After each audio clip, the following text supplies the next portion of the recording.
100년 동안 우리는 무엇을 정통이라 불러왔을까요? 제2보. 조철제에서 박한경으로 정통은 정말 전해졌을까? 도전 임명에서 분열과 세습 논란까지 우리가 다시 물어야 할 것. 안녕하세요. 여의주입니다. 지난 글에서 저는 100년 동안 이어져 온 정통론을 다시 한번 같은 기준 앞에 세워보자고 말씀드렸습니다. 그 기준은 세 가지입니다. 선택이 있었는가? 인가가 있었는가? 무엇이 전승되었는가? 이 기준을 증산도의 후계 문제에 적용한다면 대순계열에도 똑같이 적용해야 합니다. 그래서 오늘은 조철제 도주에서 박한경 도전으로 이어졌다고 하는 정통을 다시 살펴보려고 합니다. 그런데 이 문제를 따라가다 보면 단순히 1958년에 끝나지 않습니다. 박한경 이후 대순진리회가 여러 방면으로 갈라지고 그 가운데 대진성주회에서는 지도자 사후 가족의 재단 종단 관여를 둘러싼 이대 세습 논란까지 언론에 보도되었습니다. 2020년 일부 언론은 당시 대진성주회를 둘러싸고 세습, 성돈 운용, 차명부동산, 신도 처우 등에 관한 내부 제보와 의혹이 제기됐다고 보도했습니다. 다만 이러한 내용 상당수는 제보와 의혹 보도이므로 확정된 범죄 사실처럼 단정해서는 안 됩니다. 저는 이것을 보면서 오히려 더 근본적인 질문을 갖게 되었습니다. 정통과 후계의 기준이 처음부터 분명하지 않으면 지도자가 떠난 뒤 결국 무엇이 그 자리를 차지하게 되는가? 직책입니까? 혈연입니까? 조직의 힘입니까? 재산입니까? 아니면 정말로 선택과 인가와 전승입니까? 1. 박한경이 도전으로 임명된 것은 정통 전승과 같은 것일까? 먼저 제가 전달받은 태극진경 기록을 보겠습니다. 이 기록에 따르면 1955년 도전직과 부전직이 신설되었고 처음부터 박한경이 도전이었던 것은 아닙니다. 이후 박한경이 도전으로 임명되면서 조철제 도주는 그에게 도중사를 책임하도록 했다고 전해집니다. 여기에서 한 가지는 분명히 구분해야 합니다. 도중사를 책임하라는 것과 정통을 넘긴다는 것은 같은 말입니까? 도전은 하나의 직책입니다. 조직을 운영하는 책임자일 수 있습니다. 그러나 우리가 지금 묻고 있는 것은 행정적 대표권이 아닙니다. 도의 계승입니다. 그렇다면 너를 도전으로 임명한다. 와, 나의 도통과 정통을 너에게 전한다. 는 구분해야 하지 않을까요? 2. 더구나 박한경 이전에도 도전이 있었다고 합니다. 이것은 꽤 중요한 문제입니다. 도전이라는 직책 그 자체가 곧 정통이었다면 그 이전에 도전을 맡았던 사람들은 무엇이었습니까? 단순한 종단 직책이라면 이해할 수 있습니다. 그러나 어느 순간 도전 이꼬르 정통 계승자 라는 의미가 되었다면 그 변화가 언제 누구에 의해 어떤 근거로 이루어졌는지를 확인해야 합니다. 이것은 말장난이 아닙니다. 직책의 계승과 정통의 계승은 다른 문제이기 때문입니다. 3. 태극진경에 전해지는 조철제의 평가는 오히려 복잡합니다. 제가 전달받은 태극진경 인용을 그대로 따른다면 더욱 흥미로운 대목이 있습니다. 숭도 부인이 박한경에 대해 도중사 전반을 책임하는 도전으로는 미흡하지 않습니까? 라는 취지로 묻자 조철제 도주가 자신도 그것을 알고 있으며 협의회가 있으니 괜찮다는 취지로 답했다고 전해집니다. 그리고 사람을 쓰는데 소인인 줄 모르고 쓰면 실패하지만 알고 쓰면 쓰는 데에는 지장이 없다. 는 취지의 말과 함께 상제님 앞에도 경석이 있지 않았소 라고 차경석을 언급했다는 기록도 제시됩니다. 만약 이 기록의 원문과 맥락이 정확하다면 저는 묻지 않을 수 없습니다. 이것이 과연 자신의 정통을 맡길 후계자를 평가하는 방식일까요? 물론 후계자도 꾸지람을 받을 수 있습니다. 사람에게 부족함이 있다고 후계가 무조건 부정되는 것도 아닙니다. 그러므로 이것 하나만 가지고 결론을 내릴 수는 없습니다. 다만 후대에 만들어진 조철제 도주가 박한경을 명백한 정통 계승자로 지정했다. 는 설명과 당대 기록 사이에는 상당한 검토가 필요해 보입니다. 4. 박한경을 차경석에 비유했다는 기록은 왜 중요할까? 차경석은 상제님 어처 누보천교를 크게 일으킨 인물입니다. 보천교는 일제강점기 거대한 신흥종교로 성장했고 차경석은 사회적으로 막강한 영향력을 가진 지도자가 되었습니다. 그렇다면 조철제 도주가 박한경을 두고 상제님 앞에도 경석이 있지 않았소 라고 했다면 왜 하필 차경석을 예로 들었을까요? 전달받은 글에서는 이것을 차경석과 박한경 모두 거대한 종교 세력을 이루지만 최종적인 종통과는 다른 역할을 하는 인물이라는 의미로 해석하고 있습니다. 여기서 저는 한 발 물러서겠습니다. 그 해석이 반드시 정답이라고 단정하지는 않겠습니다. 그러나 적어도 왜 조철제 도주가 박한경을 차경석과 연결했는가? 라는 질문은 충분히 해볼 가치가 있습니다. 5. 더욱 강한 것은 말년의 도적놈 기록입니다. 전달받은 태극진경 인용에는 조철제 도주의 말년으로 설명되는 매우 강한 장면도 있습니다. 조철제 도주가 도적놈 내쫓아라 라고 여러 차례 말하고 그 장면에서 박한경과 관련된 행동이 등장했다고 전해집니다. 이 기록을 근거로 일부 태극도기 해석에서는 박한경이 훗날 태극도의 사람과 재산 또는 법을 가져가 별도 종단을 만들 것을 암시한 것이라고 주장합니다. 다만 여기서는 반드시 구분해야 합니다. 기록 자체와 그 기록에 대한 후대의 해석은 다릅니다. 도적놈이라는 말이 기록에 있다고 해도 그것이 정확히 누구를 어떤 미래 사건을 가리킨 것인지는 별도 검증이 필요합니다. 하지만 한 가지는 분명합니다. 이런 기록까지 존재한다면 조철제 도주가 박한경에게 아무 갈등 없이 종통을 공식 전승했다. 는 설명은 더욱 세밀한 증거를 요구하게 됩니다. 6. 그런데 1958년 이후 실제 역사에서는 하나의 종통으로 정리되지 않았습니다. 한국민족문화 대백과 사전의 태극도 항목은 조철제가 1958년 사망한 뒤 태극도가 조철제의 아들 조영래 계열과 박한경 계열로 분리되었다고 설명합니다. 박한경 계열은 이후 서울로 옮겨 별도의 종단인 대순진리회를 설립했고 태극도에서는 조영래가 도전을 이어갔다고 서술합니다. 바로 이 대목이 중요합니다. 종통 전승이 모든 사람이 알아볼 정도로 명백했다면 왜 조철제 사후 곧바로 두 계열이 서로 다른 길을 갔을까요? 이것 자체가 박한경의 종통이 거짓이라는 증거는 아닙니다. 후계가 명확해도 분열은 일어날 수 있습니다. 그러나 분명한 사실은 박한경에게 종통이 명백하게 전해졌으니 모두가 그대로 따랐다. 라고 설명할 수 있는 역사는 아니라는 것입니다. 7. 그렇다고 아들 조영래가 자동으로 종통이 되는 것도 아닙니다. 여기에서도 같은 기준을 적용해야 합니다. 조철제 도주의 아들이니까 조영래가 당연히 후계자다. 그렇게 말해서는 안 됩니다. 제가 증산도 후계 문제에서 사모라는 가족관계만으로 종통을 말해서는 안 된다고 했다면 여기서도 똑같습니다. 아들도 마찬가지입니다. 혈연은 혈연이고 종통은 종통입니다. 따라서 조영래에게도 묻겠습니다. 조철제 도주의 선택이 있었습니까? 인가가 있었습니까? 전승이 있었습니까? 누구에게도 예외를 두지 않는 것이 제가 이번 시리즈에서 세운 원칙입니다. 8. 그런데 이 문제가 박한경에서 끝나지 않았습니다. 대순진리회는 박한경 사후 다시 여러 계열로 분화되었습니다. 종교문화연구 논문에서도 대순진리회가 여러 조직으로 분화했으며 대진성주회가 그 가운데 하나로 설명됩니다. 이 연구는 대진성주회가 중원대학교를 운영하는 대진교육재단과 여러 의료복지 사업시설을 두고 있었다고 정리합니다. 여기서 제가 다시 관심을 갖는 것은 단순히 종단이 갈라졌다는 사실이 아닙니다. 지도자가 사라진 뒤 권한을 어디에서 찾는가 하는 문제입니다. 박한경 사후에도 또다시 누가 대표인가? 누가 방면을 이끄는가? 누가 재산을 관리하는가? 누가 조직을 장악하는가? 라는 현실적인 문제가 발생합니다. 그리고 시간이 더 지나면 혈연까지 다시 등장합니다. 9. 2020년에는 대진성주회에서 이대 세습 논란까지 보도되었습니다. 2020년 일부 언론은 대진성주회를 둘러싸고 당시 사망한 전 지도자의 아들이 대진교육재단 이사장에 취임하고 종단 경영에 관여한다는 내부 비판이 나오면서 이대 세습 논란이 일었다고 보도했습니다. 별도의 보도에서도 해당 인물이 판사직을 그만두고 중원대학교를 운영하는 대진교육재단 이사장에 취임한 것을 두고 학내에서 세습 논란이 제기됐다고 전했습니다. 여기서 저는 특정 개인을 공격하려는 것이 아닙니다. 그보다 이 장면이 너무나 상징적이라고 생각합니다. 우리는 앞에서 사모니까 후계자입니까? 라고 물었습니다. 조철제 사후에는 아들이니까 후계자입니까? 라고 물었습니다.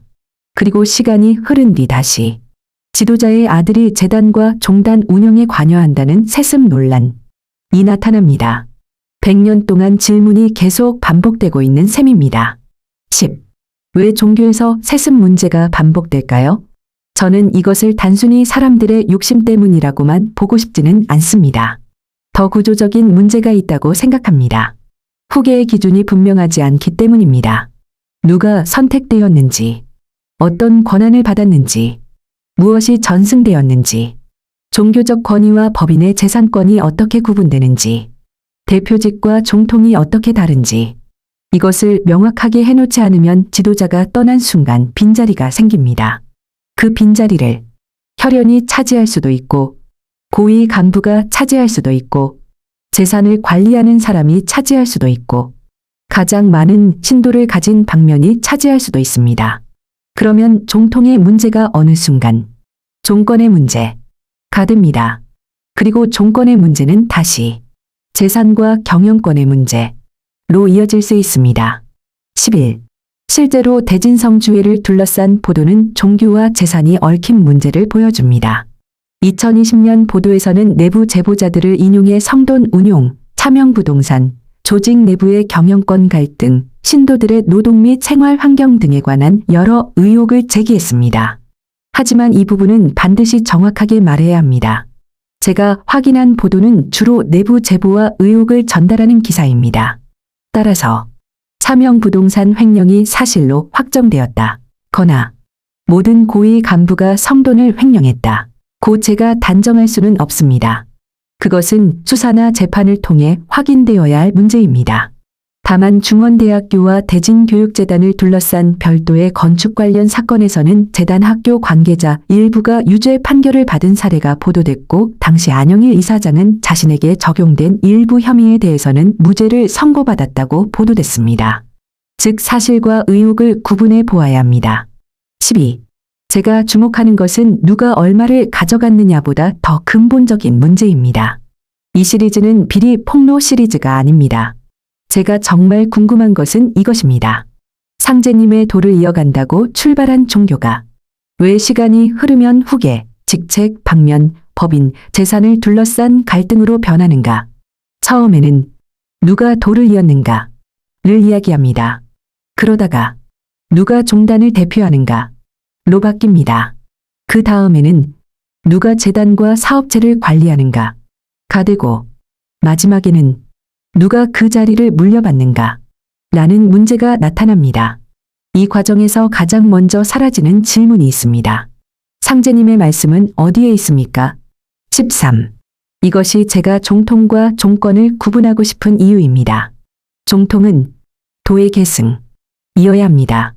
그러나 종권은 조직의 권력입니다. 두 가지는 같을 수도 있지만 반드시 같지는 않습니다. 종통은 없어도 종권은 가질 수 있습니다. 대표가 될 수도 있습니다. 이사장이 될 수도 있습니다. 법인의 재산을 관리할 수도 있습니다. 수많은 신도를 거느릴 수도 있습니다. 그러나 그것이 자동으로 상제님의 도를 계승했다는 뜻은 아닙니다. 100년 동안 우리는 이 두 가지를 너무 자주 섞어왔던 것은 아닐까요? 14. 조철제 박한경 여러 방면 가족 관여 논란. 이 흐름을 멀리서 한번 바라보겠습니다. 조철제 도주 사후. 태극도는 조영래 계열과 박한경 계열 논란입니다. 박한경 계열은 대순진리회를 세웁니다. 그리고 박한경 사후 대순계열은 다시 여러 조직으로 분화합니다. 종교학 연구에서도 이러한 분화와 대진성주회의 독자적 조직 재단 운영이 확인됩니다. 그 뒤 대진성주회의 지도자 사후에는 다시 가족의 재단 종단 관여를 둘러싼 세습 논란이 언론에 등장합니다. 저는 이것을 보며 묻게 됩니다. 우리가 정말 이어온 것은 종통입니까? 아니면 종통이라는 이름 아래 조직의 권한을 이어온 것입니까? 15. 여기서 다시 베드로와 해능으로 돌아갑니다. 베드로에게는 선택을 말하는 전승이 있습니다. 해능에게는 인가와 가사 전승을 말하는 전승이 있습니다. 그렇다면 조철제에서 박한경에게는 무엇이 있었습니까? 박한경 이후 각 방면에는 무엇이 있었습니까? 그리고 지도자의 아들이 재단이나 종단 운영에 들어오는 경우에는 무엇이 있습니까? 혈연입니까? 직책입니까? 이사회 결정입니까? 종통입니까? 이것을 하나로 섞어서는 안 됩니다. 16. 그래서 저는 박한경의 도전 임명을 처음부터 다시 보려고 합니다. 박한경이 도전으로 임명되었다는 사실과 박한경이 종통을 계승했다는 주장은 구분해야 합니다. 그리고 그 차이를 연결하는 증거를 찾아야 합니다. 조철제 도주의 직접적인 후계 선언이 있었는가? 종통을 넘긴다는 말씀이 있었는가? 특별한 전승의식이 있었는가? 무엇인가를 직접 전해 주었는가? 당시 임원들에게 박한경을 후계자로 공표했는가?